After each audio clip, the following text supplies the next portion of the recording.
Hello everyone, मैं पुष्पा कुमारी स्वागत करती हूँ आप सभी का आपके अपने यूट्यूब चैनल गोल्डन एजुकेशन में।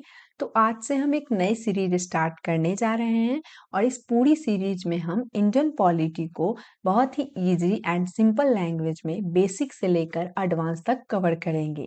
इस वीडियो के लिए जो हमने सोर्सेज ली है वो Indian polity by M Laxmikanth जो बुक है उससे ली है, जो कि पॉलिटी के लिए एक बहुत ही अच्छी बुक मानी जाती है। ठीक है, एक साइड से हमारी ये स्टैटिक जीके की सीरीज चल रही है और साथ में हम अब पॉलिटी को भी कवर करते चलेंगे। अब आप अगर मुझे सपोर्ट करते हैं और इस सीरीज को प्यार देते हैं तो मैं बहुत जल्द सारी वीडियोस लेकर आऊंगी। ठीक है, तो नाउ आज का हमारा फर्स्ट चैप्टर है हिस्टोरिकल बैकग्राउंड। हिस्टोरिकल बैकग्राउंड का मतलब क्या हुआ, हमारे हिस्ट्री में क्या क्या चीजें हुई हैं जिससे कि हमारा जो कॉन्स्टिट्यूशन है प्रेजेंट फॉर्म में इस तरह का है। ठीक है, तो अब ऐसा तो है नहीं कि फंडामेंटल राइट एकदम से आ गया या फिर फंडामेंटल ड्यूटीज एकदम से आ गया, नहीं, कुछ ना कुछ चेंजेज हुए तो उन चेंजेज को हमें पढ़ना है। ठीक है, वो आता है एक्ट्स के अंदर। ठीक है, हिस्टोरिकल बैकग्राउंड जो कि 1773 से लेकर 1947 तक है। ठीक है, अब इसमें हमें दो चीजों को पढ़ना है। पहला, कंपनी रूल जो कि 1773 से लेकर 1858 तक रहा, और क्राउन रूल जो कि 1858 से लेकर 1947 तक रहा। तो अब हम कंपनी रूल के अंदर भी हम बहुत सारे एक्ट्स पढ़ते हैं, जैसे regulating act of 1773, amending act of 1781, Pitt's India act of 1784 and charter act of 1813, 1833 and 1858। उसी तरह से हम क्राउन रूल के अंदर भी बहुत सारे एक्ट पढ़ेंगे, जैसे government of India act 1858, Indian Councils Act of 1861, 1892 and 1909, Government of India Act 1919, Government of India Act 1935 and Indian Independence Act of 1947। ठीक है, तो कंपनी रूल जो है वो 1773 से लेकर 1858 तक रहा और क्राउन रूल 1858 से लेकर 1947 तक रहा। ठीक है, इस वीडियो में हम सिर्फ और सिर्फ कंपनी रूल को पढ़ेंगे। कंपनी रूल के अंदर जितने भी एक्ट्स हैं उन सभी एक्ट को हम बहुत ही डिटेल में कवर करेंगे और नेक्स्ट वीडियो जो आएगा उसमें हम क्राउन रूल को पढ़ेंगे। ठीक है, तो अब बात आती है कि कंपनी रूल क्या होता है, ये क्राउन रूल क्या होता है। ठीक है, तो देखिए, ये जो कंपनी रूल है, कंपनी रूल का मतलब है कि जो ईस्ट इंडिया कंपनी थी, ठीक है, वो क्या थी, ग्रुप ऑफ मर्चेंट था, यानी जिन्हें क्वीन एलिजाबेथ प्रथम ने परमिशन दी थी कि आप जाइए और इंडिया में व्यापार कीजिए। तो वो इंडिया में आए थे सिर्फ और सिर्फ किस लिए, व्यापार करने के लिए। लेकिन बाद में क्या हुआ, धीरे धीरे उनका जो पावर था वो बनना स्टार्ट हो गई। ठीक है, और उन्होंने क्षेत्र पर अधिकार जमाना स्टार्ट कर दिया। तो कंपनी रूल का मतलब है कि वह समय जब British east India company Bharat पर शासन कर रही थी, और यह समय है 1757 के बैटल ऑफ प्लासी यानी प्लासी के युद्ध से लेकर 1857 के सिपाही विद्रोह तक माना जाता है। ठीक है, अब हम अगर बात करें क्राउन रूल की, तो 1857 के विद्रोह के बाद ब्रिटिश गवर्नमेंट ने कंपनी से शासन छीन लिया और भारत सीधे ब्रिटिश क्राउन यानी ब्रिटिश राज के अधीन आ गया। ठीक है, तो चलिए अब हम एक एक करके सभी एक्ट को डिस्कस करते हैं।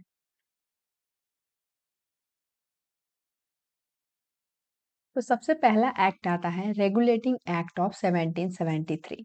तो सबसे पहले तो हम एक आपको बात बता दें कि जो लोग हिंदी मीडियम से हैं प्लीज इस स्लाइड को देखकर आप घबराइएगा मत कि ये स्लाइड इंग्लिश में है। ठीक है, क्योंकि जो भी हम आपको समझाएंगे वो आपको हम हिंदी में समझाएंगे। ठीक है, तो सबसे पहली बात कि आपका पूरा फोकस जो है वो समझने पर होना चाहिए। ठीक है, ना कि ये इंग्लिश और हिंदी पे। ठीक है, आप पूरा अगर एक बार समझ लेते हैं तो उससे आपको क्या होगा कि आप खुद से नोट्स तैयार कर लेंगे। रेगुलेटिंग एक्ट ऑफ 1773 अगर हम आपको समझाते हैं और आप समझ जाते हैं तो आप खुद से नोट्स बना लेंगे।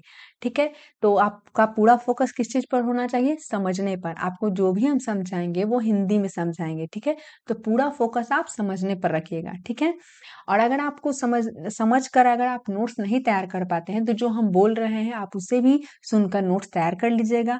अगर आप ये भी नहीं कर पाते हैं तो आप मुझे कमेंट सेक्शन में बताइएगा कि मैम आप हिंदी में पीडीएफ प्रोवाइड कर दीजिए, तो हम आपको हिंदी में भी पीडीएफ प्रोवाइड कर देंगे। ठीक है, और जो लोग इंग्लिश मीडियम वाले हैं मैं उन्हें भी ये बताना चाहती हूँ कि सबसे पहले जो हम समझा रहे हैं आप उसे समझिएगा, उसके बाद आप चाहें तो इससे नोट्स तैयार कर सकते हैं, ठीक है? तो आप साथ में नोट्स बनाते चलिएगा और पहले समझ लीजिएगा, जिससे कि आप बाद में अगर आप रिवाइज करोगे तो आपके लिए आसानी होगा, ठीक है? अगर आप इसे और भी ज़्यादा डिटेल में पढ़ना चाहते हैं तो Indian polity by M Laxmikanth book को आप पढ़ सकते हैं, काफ़ी अच्छी बुक है। अगर आप उसे नहीं पढ़ना चाहते हैं तो कोई बात नहीं, ये वीडियो भी इनफ है, ठीक है? तो सबसे पहले हम समझते हैं कि रेगुलेटिंग एक्ट ऑफ 1773 को क्यों लाया गया। सबसे पहले हम यही चीज़ को समझेंगे कि इसे क्यों लाया गया, ठीक है? तो 1757 में बैटल ऑफ प्लासी होता है, प्लासी का युद्ध, ठीक है? तो जो ब्रिटिशर्स होते हैं वह बंगाल जो कि सबसे बड़ा प्रोविंस था उस वक्त भारत का, ठीक है? उस पर कंट्रोल कर लेते हैं, ठीक है? उसकी जो दीवानी राइट्स है, उसकी जो एडमिनिस्ट्रेटिव राइट है, सब जो है वो ब्रिटिशर्स के अंदर आ जाता है। अब जब इतना बड़ा province British east India Company के अंदर आ गया, तो बैटल ऑफ प्लासी के बाद से यह देखा जाने लगा कि जो ब्रिटिश ईस्ट इंडिया कंपनी है वो अपने आप को सुप्रीम समझने लग गई, ठीक है? और क्या हुआ कि करप्शन होना स्टार्ट हो चुके थे। जो ट्रेड होते थे उसका पैसा जो था वो ब्रिटिश ईस्ट इंडिया कंपनी के जो सर्वेंट थे, जो एम्प्लॉय थे, वो लेना शुरू कर दी। यानी कि एक तरह से जो ब्रिटिशर्स का मोटिव था, क्या था? वो था कि बंगाल से पैसा उठाया जाए और इंग्लैंड भेजा जाए। पर क्या होने लग गया कि जो ब्रिटिश ईस्ट इंडिया कंपनी थी अपने आप को सुप्रीम समझने लग गई और उन्हीं के एम्प्लॉय जो थे वो करप्ट होने लग गए, ठीक है? और ट्रेड में इन्वॉल्व होने लगे। तो उस वजह से ब्रिटिश पार्लियामेंट ने सोचा कि अब बारी आ गई है कि ब्रिटिश ईस्ट इंडिया कंपनी को बताया जाए कि जो रियल अथॉरिटीज है, जो रियल पावर है वो किसके पास है? ब्रिटिश पार्लियामेंट के पास है, न कि ब्रिटिश ईस्ट इंडिया कंपनी के पास। इस वजह से रेगुलेटिंग एक्ट ऑफ 1773 को लाया गया। तो आई होप आपको ये चीज क्लियर हो गई होगी कि रेगुलेटिंग एक्ट ऑफ 1773 को क्यों लाया गया, ठीक है? ओवरऑल आपको ये तो आइडिया लग गया कि रेगुलेटिंग एक्ट को क्यों लाया गया है। लेकिन अब आपको बैकग्राउंड भी इसका पता होना चाहिए, क्योंकि अगर आपको इसका बैकग्राउंड पता रहेगा तभी तो आप रिलेट कर पाओगे कि रेगुलेटिंग एक्ट के पहले ये था, रेगुलेटिंग एक्ट आने के बाद ये चेंजेस हुए, ठीक है? तो सबसे पहले हम समझते हैं कि रेगुलेटिंग एक्ट आने के पहले बैकग्राउंड क्या था।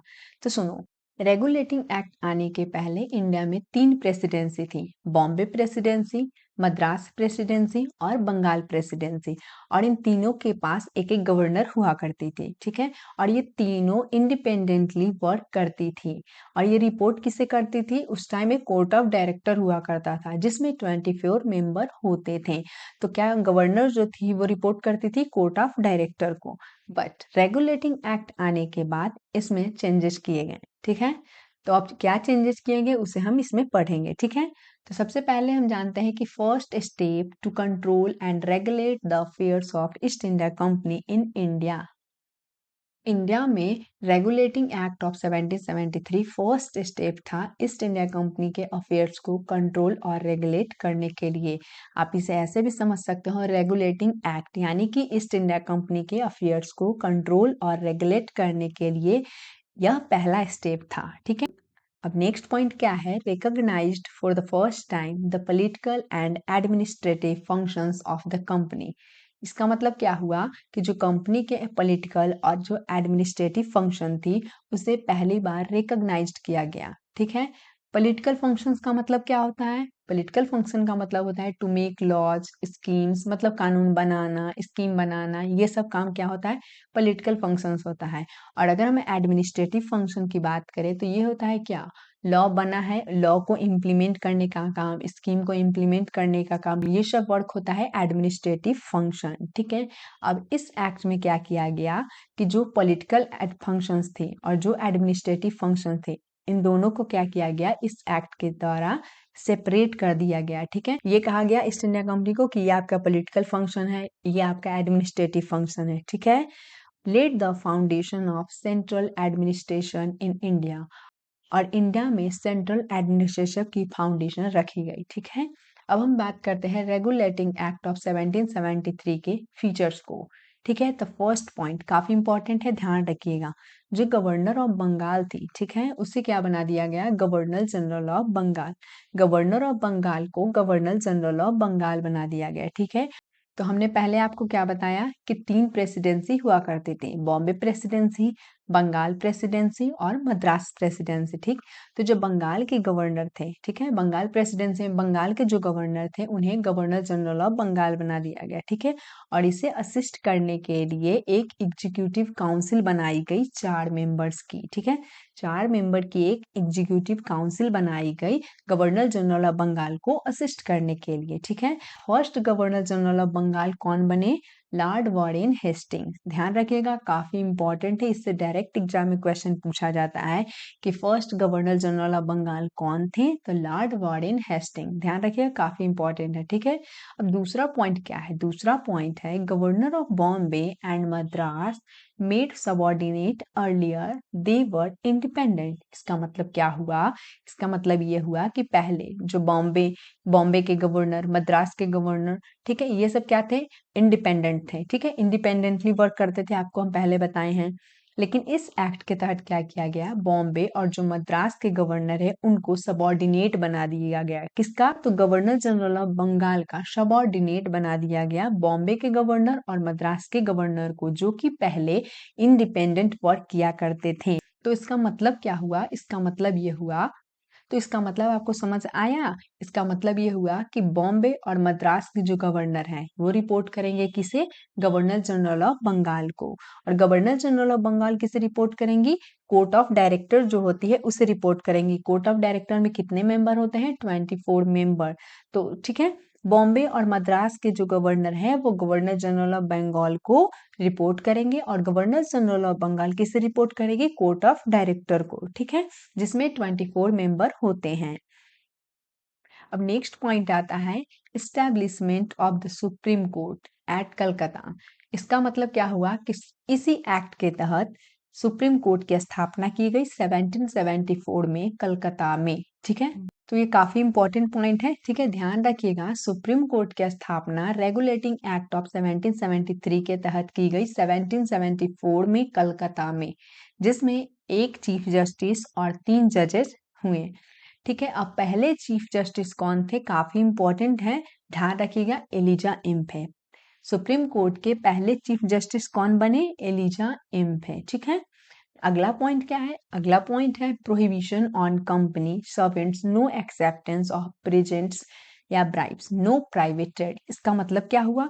इसका मतलब ये हुआ कि इस इंडिया कंपनी के अंडर जो सर्वेंट वर्क करते हैं, जो एम्प्लॉय वर्क करते हैं, उन पर एक तरह से बैन लगाया गया। मतलब आप रिश्वत नहीं लोगे, आप घूसखोरी नहीं करोगे। इंडिया में जो लोकल लोग हैं उससे ना तो कोई गिफ्ट के नाम पर कुछ लोगे। ठीक है, सेकेंडली, आप ईस्ट इंडिया कंपनी के लिए काम कर रहे हैं तो आप ईस्ट इंडिया कंपनी के लिए ही काम करेंगे। कोई प्राइवेट ट्रेड, कोई अपना पर्सनल व्यापार इंडिया में नहीं करेंगे। ठीक है, तो ये एक तरह से प्रोहिबिट किया गया कंपनी के सर्वेंट को। ठीक है, अगला पॉइंट क्या है? Court of directors required to report on revenue, civil and military affairs in India. Last point है, काफी इंपॉर्टेंट पॉइंट है, ध्यान रखिएगा कि जो कोर्ट ऑफ, इसमें क्या किया गया कि जो कोर्ट ऑफ डायरेक्टर थी जिसमें 24 मेंबर होते थे, उनकी जो पावर थी, पावर को थोड़ी क्या कर दी गई? बढ़ा दी गई, उनको थोड़ा सुप्रीम बना दिया गया। यहाँ पर क्यों? क्योंकि जो डायरेक्टर को क्या काम दिया गया था? To report on revenue, civil and military affairs in India. यानी ईस्ट इंडिया कंपनी किस तरह से रेवेन्यू कलेक्शन कर रही है, किस तरह से सिविल मैटर सॉल्व कर रही है, या फिर ये सारा काम जो कोर्ट ऑफ डायरेक्टर को दिया गया है, और कोर्ट ऑफ डायरेक्टर इन सब की स्टडी करेगा और रिपोर्ट करेगा डायरेक्टली किसे? ब्रिटिशर्स को। तो समझ आया ये एक्ट? तो ये है रेगुलेटिंग एक्ट ऑफ 1773। अगर आपको समझ आया हो तो प्लीज वीडियो को लाइक जरूर करिएगा और अपने दोस्तों को भी साथ में शेयर करते चलिएगा। ठीक है, और आपको समझ आया या नहीं कमेंट सेक्शन में मुझे जरूर बताइएगा। ठीक है, इसमें आपने अभी तक क्या क्या पढ़ा है, आपको कौन कौन सी पॉइंट्स को ध्यान रखना है। ठीक है, तो 3 से 4 बातों को आपको इस रेगुलेटिंग एक्ट ऑफ 1773 में रखना है ध्यान। ठीक है, पहला क्या है कि जो गवर्नर ऑफ बंगाल थे, ठीक, उसे क्या कर दिया गया? गवर्नर जनरल ऑफ बंगाल बना दिया गया। ठीक है, और इसे असिस्ट करने के लिए, इसे सहायता देने के लिए एक एग्जीक्यूटिव काउंसिल बनाई गई 4 मेंबर्स की। ठीक है, ध्यान रहेगा।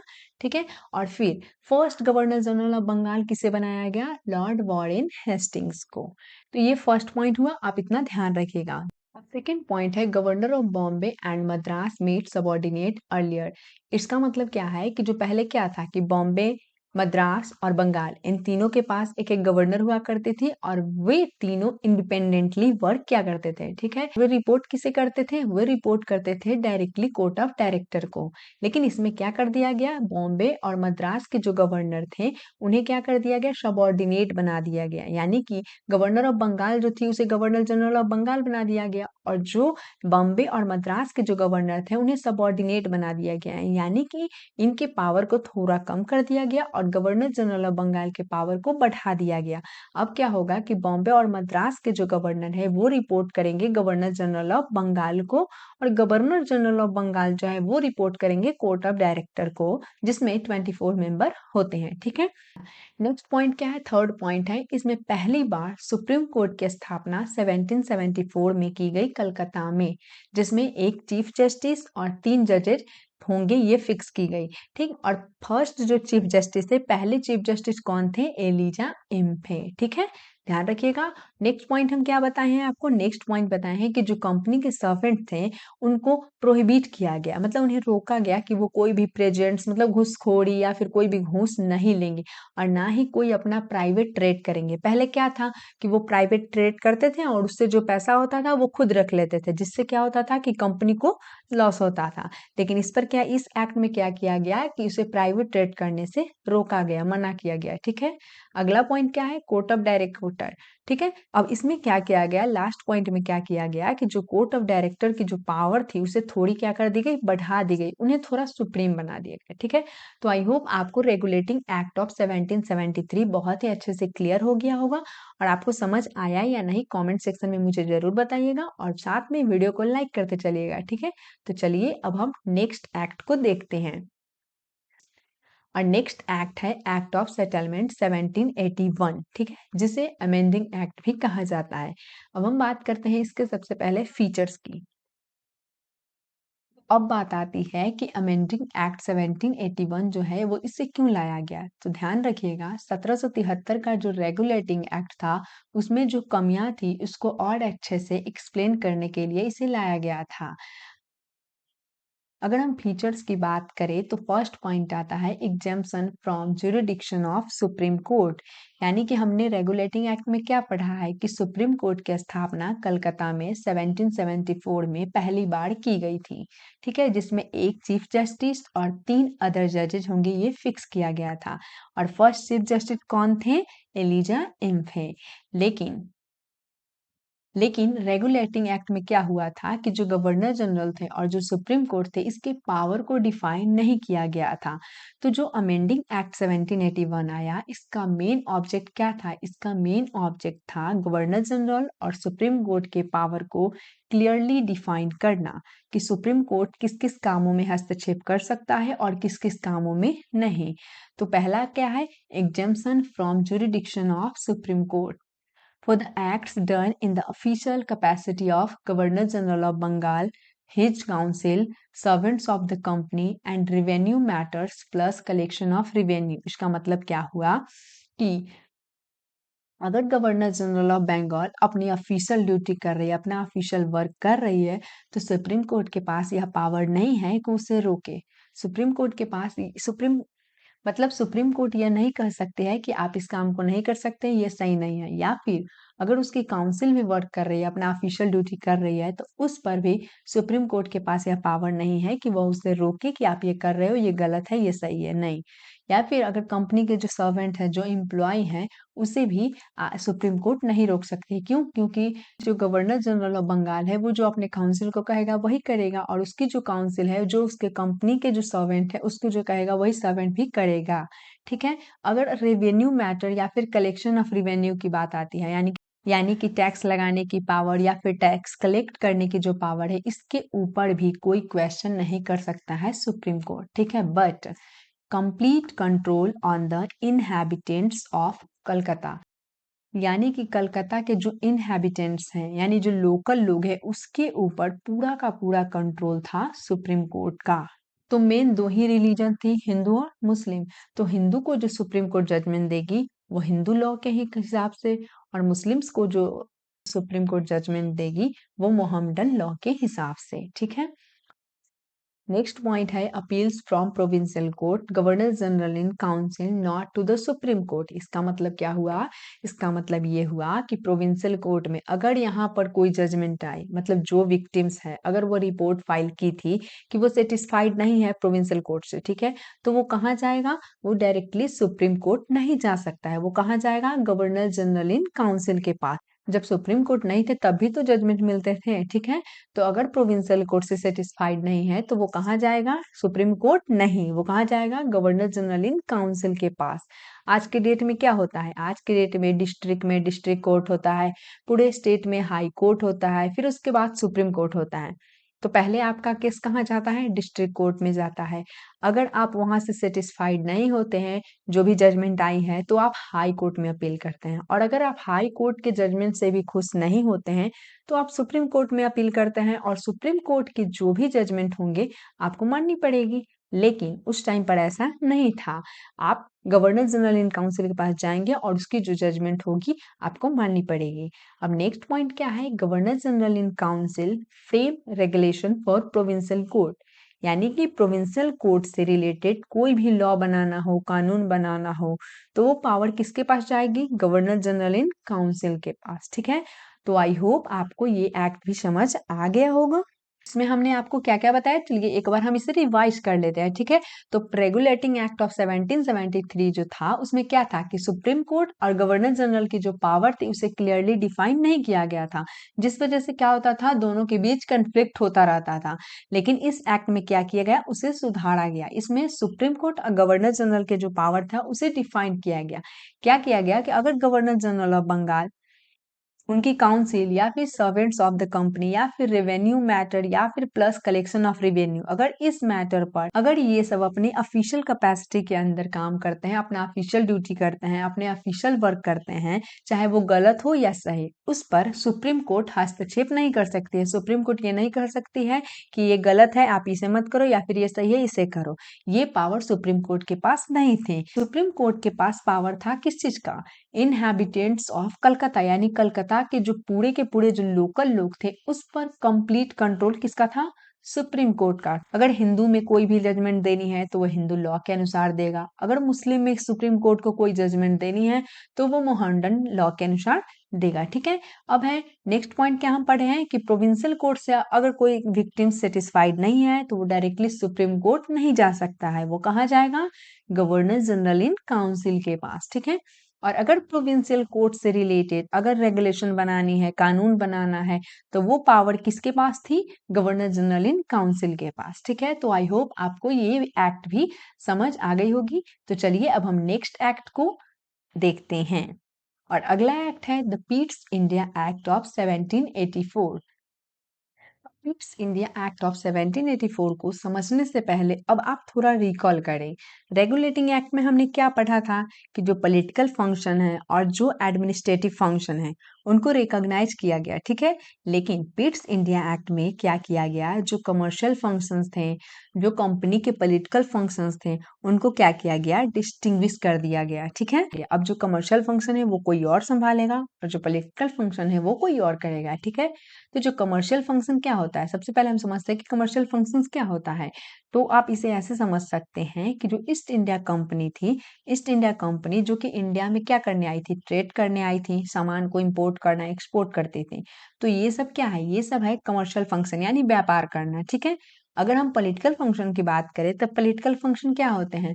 लॉ बनाना, स्कीम बनाना और उसे इम्प्लीमेंट करना, ये सब काम क्या होता है? पॉलिटिकल फंक्शंस होते हैं।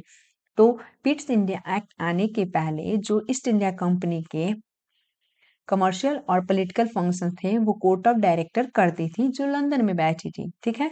लेकिन पिट्स इंडिया एक्ट आने के बाद कमर्शियल फंक्शंस और पॉलिटिकल फंक्शन दोनों को क्या कर दिया गया? अलग कर दिया गया, ठीक है। तो अब क्या हुआ कि अब जो कमर्शियल फंक्शन है कंपनी के वो कोर्ट ऑफ डायरेक्टर संभालेगी, जिसमें 24 मेंबर होते थे, ठीक है। और कोर्ट ऑफ डायरेक्टर किसे रिप्रेजेंट करेगी? ईस्ट इंडिया कंपनी को। और अब बात आती है कि कमर्शियल फंक्शन तो कोर्ट ऑफ डायरेक्टर संभालेगी, तो अब पॉलिटिकल फंक्शन कौन संभालेगा? ठीक है, तो पॉलिटिकल फंक्शंस को संभालने के लिए एक नई बॉडी बनाई गई। उस बॉडी का नाम क्या दिया गया? Board of control. तो अब एक नई बॉडी बनाई गई, बोर्ड ऑफ कंट्रोल। अब ये किसे रिप्रेजेंट करता है? ब्रिटिश क्राउन को। ब्रिटिश क्राउन को रिप्रेजेंट करता है बोर्ड ऑफ कंट्रोल। तो समझ गए, commercial and political function, company के जो कमर्शियल और जो पॉलिटिकल फंक्शन है उन दोनों को क्या किया गया? डिस्टिंग्विश कर दिया गया, अलग अलग कर दिया गया कि कमर्शियल फंक्शन ये संभालेगा, पॉलिटिकल फंक्शन ये संभालेगा। तो जब कमर्शियल फंक्शन है वो कौन संभालेगा? कोर्ट ऑफ डायरेक्टर, जो कि ईस्ट इंडिया कंपनी को रिप्रेजेंट करता है।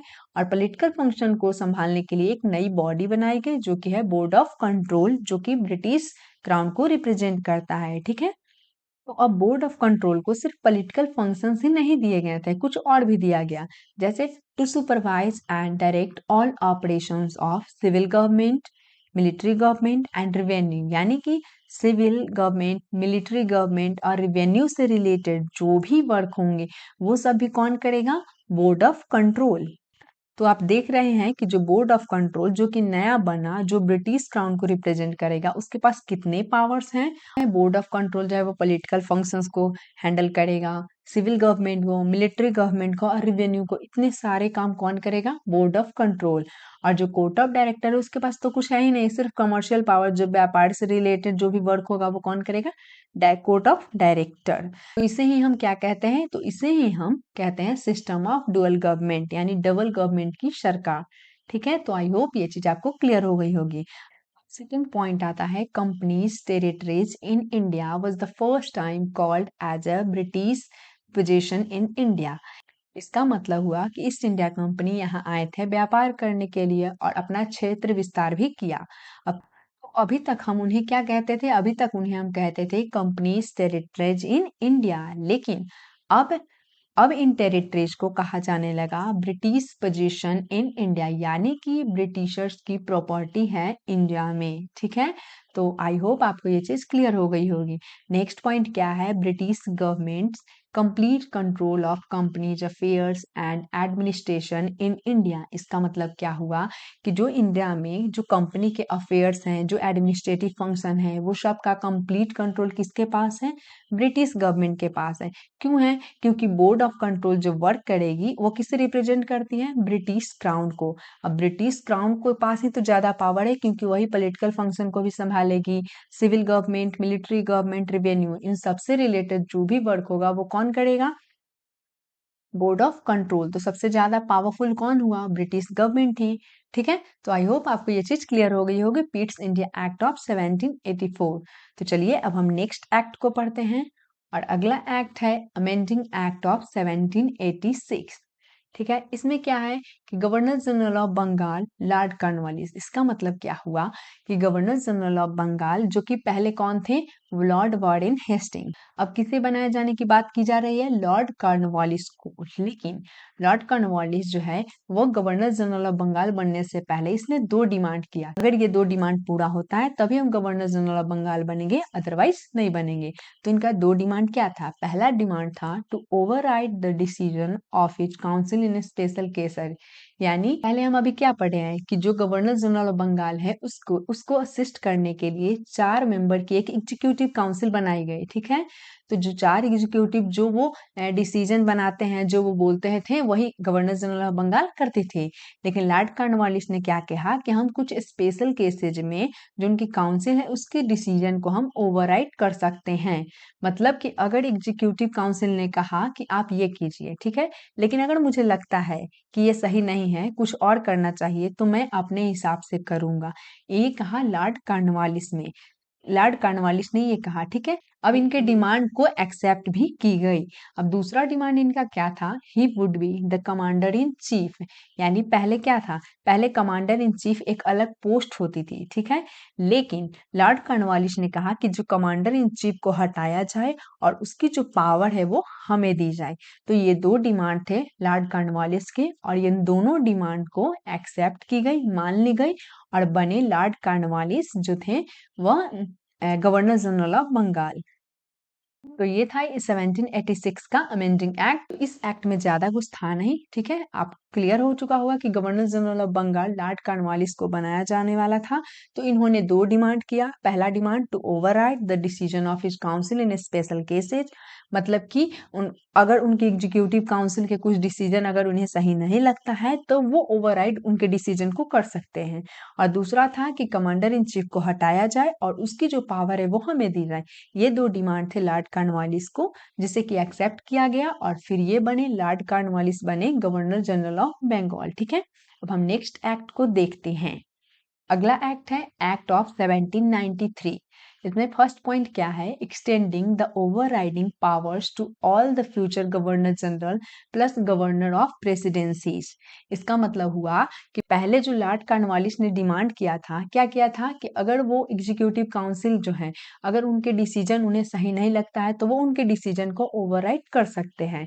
तो इस चीज को क्या किया गया कि फ्यूचर में जितने भी गवर्नर जनरल होंगे या फिर गवर्नर ऑफ प्रेसिडेंसी होगी, उनके लिए मतलब इसे एक्सटेंड कर दिया गया। आगे भी ये चीज चलती रहेगी।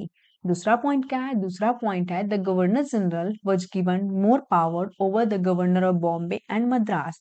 तो पहला पॉइंट, दूसरा पॉइंट तो यही है कि गवर्नर जनरल के पास तो ऑलरेडी पहले से ज्यादा पावर थी, लेकिन अब इसे और भी ज्यादा पावर दे दिया गया। गवर्नर ऑफ बॉम्बे और मद्रास से ज्यादा power governor of Bengal, governor general को दे दिया गया, ठीक है। अब तीसरा पॉइंट है trade monopoly of East India company extended for 20 years, यानी कि जो ईस्ट इंडिया कंपनी की जो मोनोपोली थी ट्रेड करने की, उसे क्या किया गया, 20 सालों के लिए 1793 एक्ट के तहत एक्सटेंड कर दिया गया, बढ़ा दिया गया, ठीक है। चौथा पॉइंट क्या है, commander in chief not automatically a member of council unless appointed, ठीक है। इससे पहले हम क्या पढ़े, इससे पहले हम पढ़े हैं कि जो लॉर्ड कॉर्नवालिस थे उन्होंने क्या कहा था कि कमांडर इन चीफ को हटाया जाए और उनकी सारी पावर हमें दी जाए, और ये चीज की भी गई, ठीक है। लेकिन इसे आगे नहीं किया गया। इसे क्या कहा गया, सिर्फ उनके लिए ये चीज की गई थी, not automatically a member of council, उनके लिए सिर्फ ये चीज की गई थी। आगे जब तक आपको अपॉइंट नहीं किया जाता है तब तक आप कमांडर इन चीफ नहीं बन सकते हैं, ठीक है। आपको उसके लिए अपॉइंट कर किया जाएगा, ठीक है। और नेक्स्ट और लास्ट पॉइंट क्या है, board of control staff salary to be paid from Indian revenue.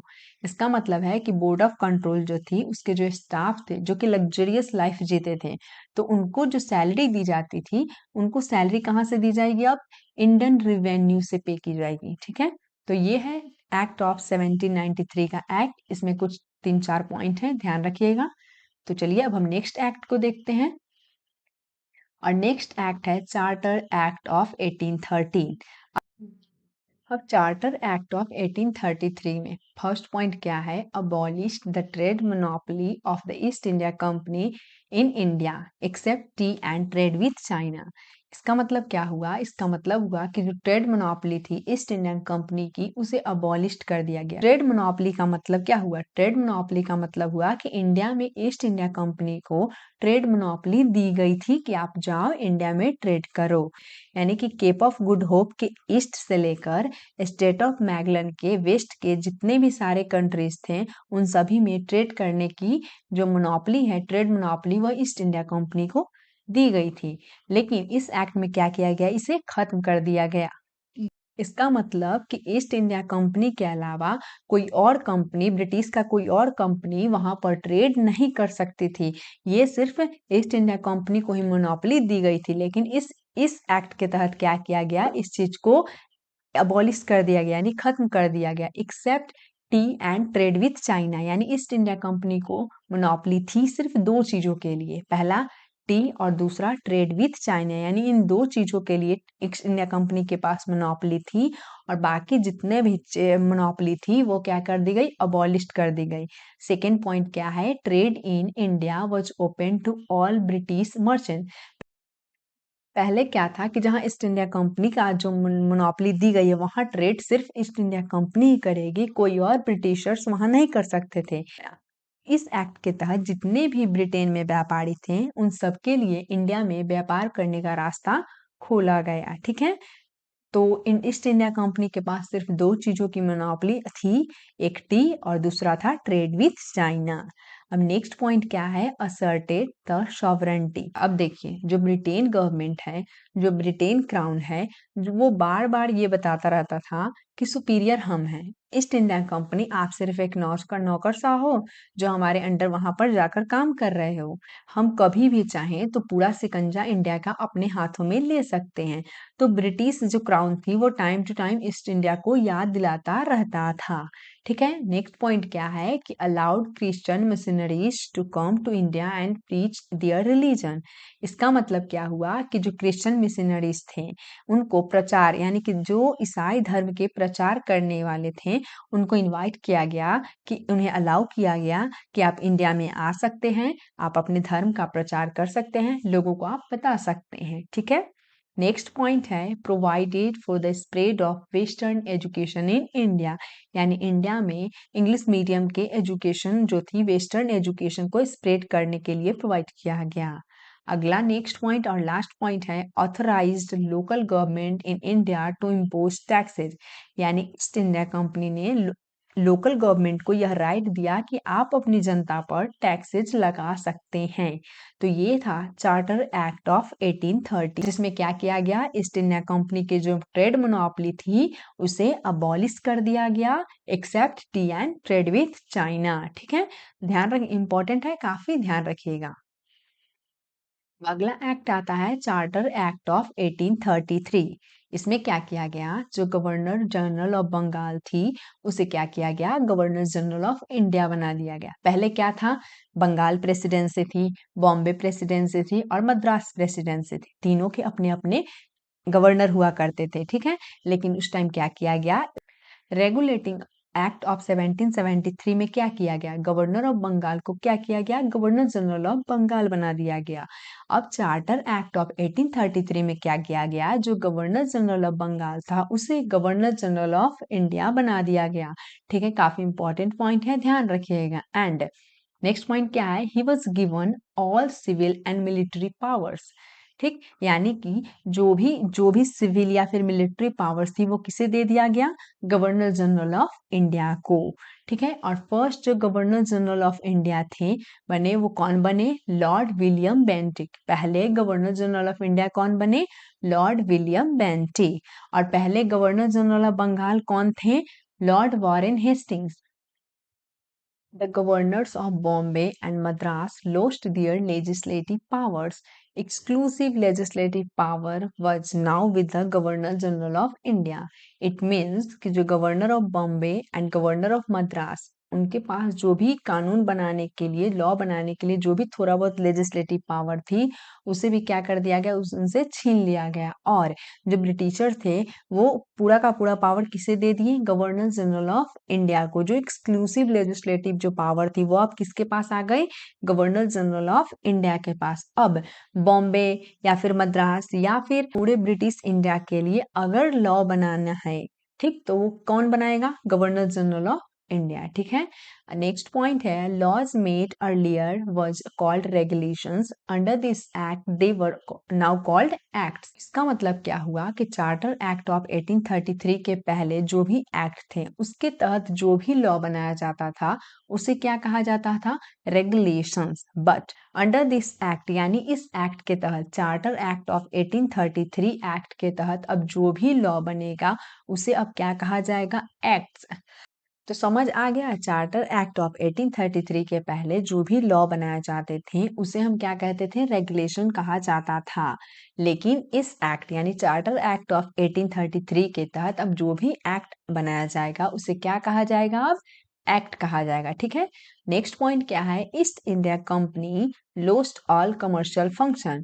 यानी ईस्ट इंडिया कंपनी के पास जो भी व्यापारिक फंक्शंस थे, जो भी कमर्शियल फंक्शंस थे वो समाप्त कर दी गई। उसे बनाया गया एडमिनिस्ट्रेटिव बॉडी। ठीक है, उसे क्या बनाया गया, अब एक प्योरली एडमिनिस्ट्रेटिव बॉडी, एक ऐसी बॉडी जो सिर्फ प्रशासन संभाले। ठीक, अब नेक्स्ट पॉइंट है company territories in India came under British government. यानी ईस्ट इंडिया कंपनी की जो टेरिटरीज है इंडिया में वो ब्रिटिश गवर्नमेंट की है। ब्रिटिश गवर्नमेंट कभी भी अपना कंट्रोल कर सकता है। ठीक, अब नेक्स्ट पॉइंट क्या है, next point and last point है attempted to introduce a system of open competition, यानी चार्टर एक्ट ऑफ 1833 में एक कोशिश की गई इंट्रोड्यूस करने की, क्या, अ सिस्टम ऑफ ओपन कंपटीशन।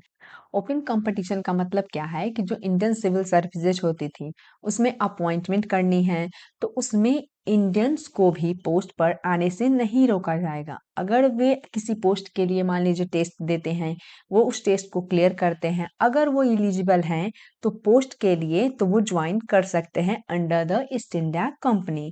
लेकिन इस चीज के लिए जो कोर्ट ऑफ डायरेक्टर थे, कोर्ट ऑफ डायरेक्टर से ऑपोजिशन मिला, ठीक है, लिए ये चीज को क्या किया गया, इम्प्लीमेंट नहीं हो पाई।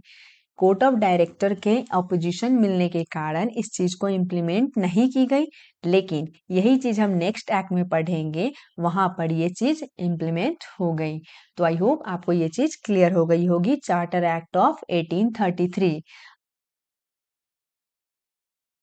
तो ये है इस वीडियो का लास्ट एक्ट और कंपनी रूल का भी लास्ट एक्ट। तो चलिए इसे हम अच्छे से समझते हैं, चार्टर एक्ट ऑफ 1853, ठीक है। तो इसमें क्या किया गया, गवर्नर जनरल काउंसिल की जो लेजिस्लेटिव फंक्शन थी और जो एग्जीक्यूटिव फंक्शंस थी उसे क्या किया गया, सेपरेट कर दिया गया। चार्टर और एक्ट ऑफ 1853 के तहत क्या किया गया, गवर्नर जनरल काउंसिल की जो लेजिस्लेटिव फंक्शंस थी और जो एग्जीक्यूटिव फंक्शंस थे उसे क्या किया गया, सेपरेट कर दिया गया, ठीक है। अब एग्जीक्यूटिव फंक्शन में तो ज्यादा कुछ नहीं किया गया, लेकिन लेजिस्लेटिव फंक्शन में किया गया, क्या किया गया। अब लेजिस्लेटिव फंक्शन जो अलग किया गया तो इसके लिए नए मेंबर्स की अपॉइंटमेंट की भी जरूरी थी, तो डिसाइड किया गया कि 6 नए मेंबर अपॉइंट किए जाएंगे। तो इन 6 मेंबर में से 4 मेंबर इंडियन सिलेक्ट किए गए, ठीक, from the provincial government of Bengal, from the provincial government of Bombay, from the provincial government of Madras and from the provincial government of Agra, ठीक है। अब चारों प्रोविंशियल गवर्नमेंट में से एक एक इंडियंस को उठाया गया और लेजिस्लेटिव फंक्शन होल्ड करने के लिए बुलाया गया। अब बचे 2 मेंबर, अब 2 मेंबर ब्रिटेन से ही आए थे।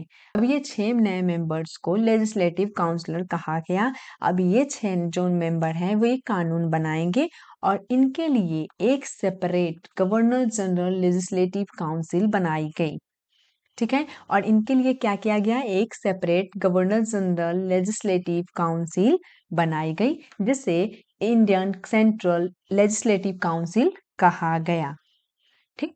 तो इसे क्या कहा गया, इंडियन सेंट्रल लेजिस्लेटिव काउंसिल नाम दिया गया, ठीक। और पहली बार ऐसा हुआ कि इसके अंदर लोकल रिप्रेजेंटेशन दी गई।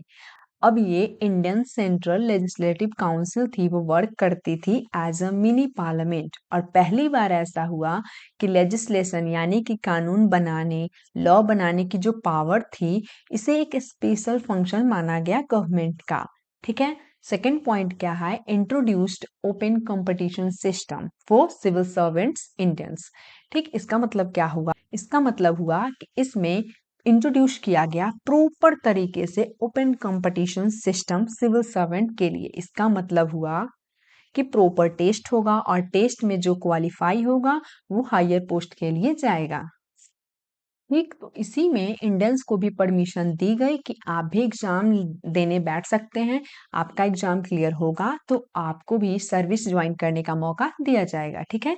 अब इसी के लिए एक मैक्यूले कमिटी बनाई गई 1854 में ऑन इंडियन सिविल सर्विसेज, ठीक है। अब इसी के साथ हमारा लास्ट पॉइंट आता है किसका, चार्टर एक्ट ऑफ 1853 का। क्या, extended companies rule for unlimited period means can be terminated any time.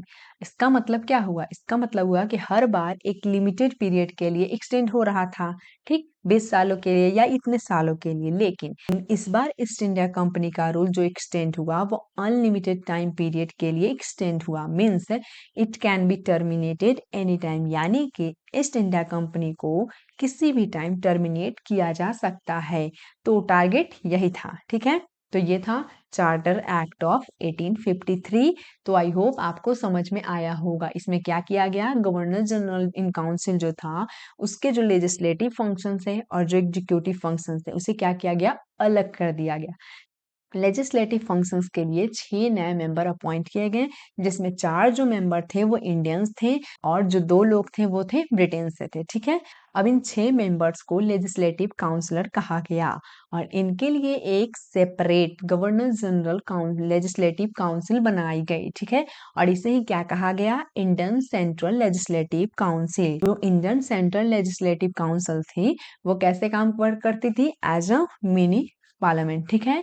और इसी एक्ट के तहत ओपन कंपटीशन सिस्टम को इंट्रोड्यूस किया गया था सिविल सर्वेंट्स के लिए, जिसमें इंडियन भी पार्टिसिपेट कर सकते थे, ठीक है। और इसी में कंपनी के जो रूल थे उसे अनलिमिटेड पीरियड के लिए एक्सटेंड किया गया। इट मीन्स कि इसके कभी भी टर्मिनेट किया जा सकता है। तो ये था charter act of 1853। I hope कि आपको ये चीज क्लियर हो गई होगी। वीडियो में हम जितने भी कंपनी रूल के तहत जो एक्ट आते हैं उन सभी को हम समझे हैं, बहुत ही अच्छे से समझे हैं, ठीक है। अगर इसमें कोई भी डाउट हो तो आप कमेंट सेक्शन में हमें पूछ सकते हैं। अब नेक्स्ट वीडियो में हम जो ब्रिटिश क्राउन है उसके तहत जितने भी एक्ट हैं उसे हम कवर करने की कोशिश करेंगे नेक्स्ट वीडियो में, ठीक है। तो आई होप आपको ये वीडियो पसंद आया होगा, ठीक है।